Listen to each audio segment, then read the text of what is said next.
So 99% of what determines if you will succeed or fail on Amazon FBA comes down to your product research. This is really almost everything when it comes to picking your right product, to starting your brand. We're talking about private label, launching your own products on Amazon, and I'm in the position where I get to help a lot of sellers. I've also been selling for years, and through both my course group and YouTube comments and all consulting calls, I get to see a lot of people that bring me potential products that they're interested in launching. And knowing that this is what makes or breaks their business, I have seen some mistakes just so frequently. So I wanted to make this video to break down the 5 most frequent, biggest mistakes that will absolutely kill your potential success in this business if you make these product research mistakes. So I'm just gonna get right into these 5 points. But first, I do just have to say, smash the like button, drop comments, subscribe, all of those YouTube things. You know, they really help to feed the YouTube algorithm and hopefully get this video out to more people, help more people, grow the channel, all of those things. So they really do help. Click all the things, I really do appreciate it. And make sure you just watch through this video because you're not gonna want to make these mistakes. So you can learn from this and you can adapt it to your product research and make sure that you're not doing these things and you're picking products that are not making these mistakes, which is the point. So the first product research mistake that a lot of people make, I've been seeing this one for years now, and it's so frequent. And this is just getting into a market that is simply too small. So a lot of people will show me products that the numbers, you know, we have so many tools and capabilities at our disposal now when it comes to Amazon. Jungle Scout, Viral Launch, even free tools, just understanding the Amazon bestseller rank, BSR, running that through other things to figure out what the estimated sales revenue of a product is. We can literally look and see what revenue is already flowing on Amazon. So the mistake that people make is just fundamentally not understanding those basics that we have available to us. And then they're showing me a product that only might do $100, $500,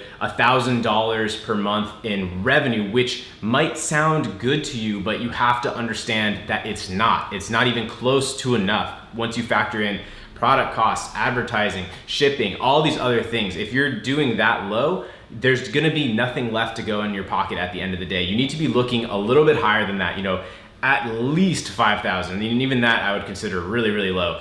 Preferably 7 to 10 or 12 is a good range to potentially be looking at for your first product. There are absolutely exceptions. You guys know me, I don't give exact criteria normally because there are absolutely outliers, but you definitely don't wanna be shooting for a product that only even has the potential of doing $500 per month. If you're gonna tie up all of this cash in your inventory and investment and your time and all these things, you at least need to be going into a situation where if you win, you actually win. You don't want to get into a situation where even if you're number 1 and you win, you still lose because there's just nothing there. So you need to make sure that you're getting into a market that actually does have healthy sales revenue. And that just comes down to understanding how to really utilize these tools and resources that are available right there on Amazon or through third-party tools for free or with paid tools. It's all very possible and right at your fingertips. So understand and make sure you're getting into a market where revenue is flowing. Now, number 2 mistake is not having smashed the like button if you've already watched to this point in the video, because I already asked.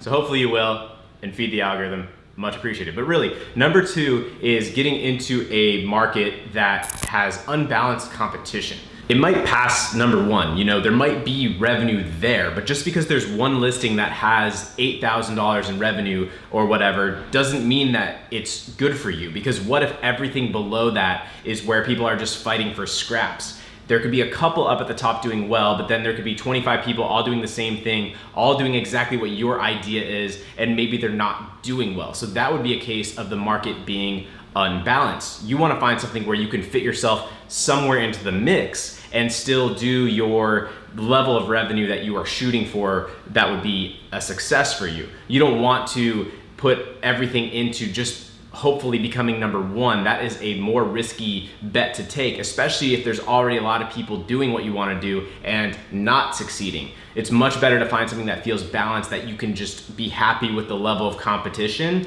and fit yourself in there, create an offer that makes sense, and compete against those people that are there. So these first 2 mistakes, they do go hand in hand, but just because there is revenue, just because you confirm that, doesn't mean that there's room for you to get that revenue. So it really has to fit both of those pieces. There has to be revenue flowing here, and there has to be room for you to actually take a piece of that. The third mistake, this one I see absolutely crush people, and it just comes down to fundamentally not really understanding how FBA, fulfillment by Amazon, and this whole business model really works. And this is just not knowing your numbers, not knowing what your actual expected profit margin, how profitable this product is going to be. You have to understand your costs. You have to not forget your shipping, not forget the Amazon fees and fulfillment costs that they're going to charge, storage fees. You have to leave room for profit to be able to run it back into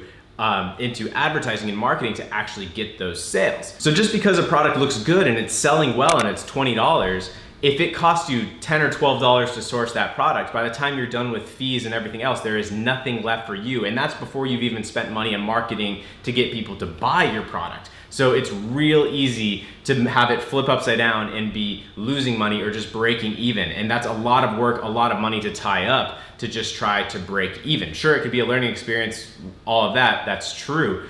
But it's best to set yourself up for the best chances of success possible, and that is going to require you to really understand how this works. You can Google the Amazon FBA fee calculator, see exactly what the fees would be for your product. You can find a product just like yours, the same size, the same weight, the actual product, put in different prices, see how the fee breaks down for your product so you know exactly what you're getting into. Of course, you're talking to suppliers, you're figuring out what your product's gonna cost, you're getting estimated shipping quotes so you know what you're getting into, because you can't just blindly think this looks good, this is selling, therefore they must be making money. Maybe the margins are just super tight, maybe they are the manufacturer themselves and they have some advantage against you. So you really have to know your numbers before you just jump into a product just because it feels good.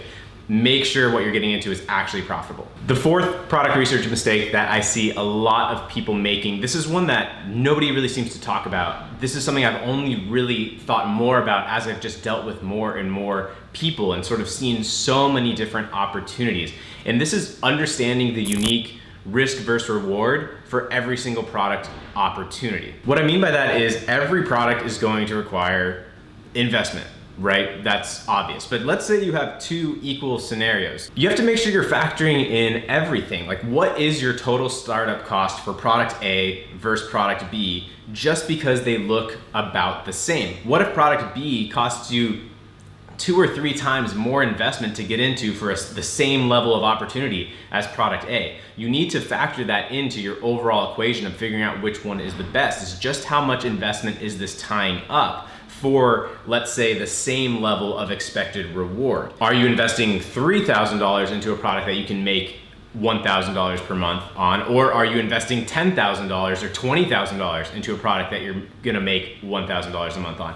That is a very different ROI. So this comes down to figuring out, obviously this plays into profit margin and ROI too, but just how much inventory do you need? How long are the lead times to get more inventory? This all plays into how much cash is going to be tied up in your product and plays into the risk reward, because if you're having to tie up so much for a small reward, maybe it doesn't make sense. Maybe there's a small reward that makes sense if it only ties up a little bit of cash. Now it's a small risk, small reward, maybe it makes sense. Maybe you're taking a big risk, big reward for a really big payoff, but it's gonna be risky and more competitive and require a lot of investment. But you need to understand which type of product you're going after. Is it low risk, low reward? Is it high risk, high reward? Is it low risk, medium reward? What is it that you're trying to get into, and factoring it in with the actual investment, making sure that what you're getting into makes sense and weigh those against each other. What you should be doing is having multiple product ideas, and don't forget to sort of weigh them against each other in this way. You can't just be thinking on the absolute surface. So the fifth mistake that a lot of people make when selecting products for Amazon FBA is that they forget to look at all the potential risks for the product that they're getting into. This should also play into the risk reward we talked about on number 5. This should sort of be part of the way you evaluate what the best opportunity really is. But what I'm talking about here is that people forget to think of all the worst case scenarios with this product. And there are really so many of these. So I'm just gonna say some that are on the top of my head, but it's different for every product. So, just think about it, get into your head, and when you're looking at this product, what is everything that could go wrong? Some products, for example, would be much easier to liquidate than other products in a worst case scenario. Does your product just have some utility to it that would still have value, or would it be just absolute trash? Or maybe your product is dangerous. Have you factored in insurance or other problems? Or maybe your product is something that has a high defect rate. Like a lot of electronics often are defective, right? That's a really common thing with electronics. So are you factoring in higher return rates with your product?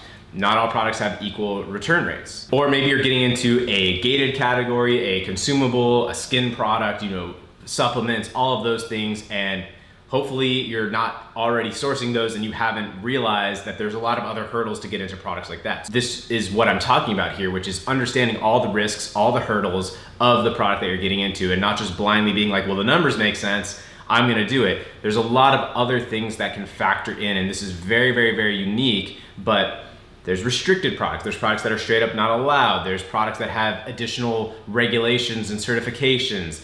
There's products that are gonna require higher insurance. There's products that are gonna have higher returns. There's all these different things. So make sure you really get the whole picture of the product that you're going into. And by, Google, research, just dig in, really. And one more little bonus tip. I didn't make this one of my 5 because I've exhausted it so much on my channel, but don't make the mistake of just looking at a single product opportunity. Look at a product that could lead into a product line, which can become a brand that serves the same customer base, multiple products, repeat products, accessories, other things that are in common. So don't make that mistake of just like tunnel vision on a single product opportunity and miss the bigger picture of what it is that you're trying to build. Product research really is 99% of the game. Don't make these mistakes. I will link up my product research guide for free on YouTube up here, and I'll try to link it in the description as well. For those of you that really want the A to Z, everything in one place, my Zero to Brand course is in the description. I would love to help some of you on a closer level in there if you think that is a fit for you.